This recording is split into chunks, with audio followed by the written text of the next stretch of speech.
Hi friends, welcome back to the channel. Me request ప్రకారం శ్రీకాజ్ లో ఒక వెహికల్ అయితే వచ్చింది. ఈ వెహికల్ చూసుకుంటే మనకి హోండా సిటీ 2015 మోడల్ వెహికల్ అయితే ఆటోమేటిక్ అయితే చాలా తక్కువ దొరకడం. సో వీళ్ళ దగ్గర అయితే వెహికల్ అవైలబుల్ ఉంది. వెహికల్ అయితే వెల్ మెయింటైన్ ఉంది. ఎటువంటి స్క్రాచెస్, డ్యామేజెస్, యాక్సిడెంట్ ఏవి లేవు.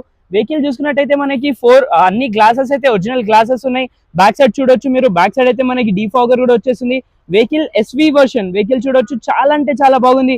వెహికల్ కి 4 బ్రాండ్ న్యూ టైర్స్ కూడా వచ్చేసింది. Vehicle fully top and vehicle ఇది. అదే విధంగా మనం ఒకసారి ఇంటీరియర్ చూసుకున్నట్టయితే ఇంటీరియర్ లో 4 పవర్ విండోస్, సెంట్రల్ లాక్ వచ్చేస్తుంది. స్టీరింగ్ మీద మౌంటైన్ కంట్రోల్, క్రూజ్ కంట్రోల్ కూడా వచ్చేస్తుంది. Inbuilt music system, leather seats. Vehicle వచ్చి ఆటోమేటిక్ వెహికల్ ఇది. చాలా అంటే చాలా ప్రీమియం లగ్జరియస్ గా ఉంటుంది వెహికల్. ఈ వెహికల్ చూసుకున్నట్టయితే మనకి శ్రీకాస్ట్ లో అయితే అవైలబుల్ ఉంది. సో ఫైనల్ ఈ వెహికల్ ప్రైస్ గురించి కనుక్కుంటే ప్రైస్ వచ్చేసి ఓన్లీ 5,15,000, ఓన్లీ 5,15,000 కి అయితే ఇంత నీట్ వెహికల్ అయితే వస్తుంది. శ్రీకాస్ట్ లో వచ్చి చూడొచ్చు. ఈ వెహికల్ కాకుండా మల్టిపుల్ వెహికల్స్ అయితే ఉన్నాయి వీళ్ళ దగ్గర. మీకు ఏమైనా వెహికల్ కావాలంటే కామెంట్ చేయండి, లేదంటే స్క్రీన్ మీద ఇచ్చిన నంబర్ కి అయితే కాల్ చేయండి. Thank you.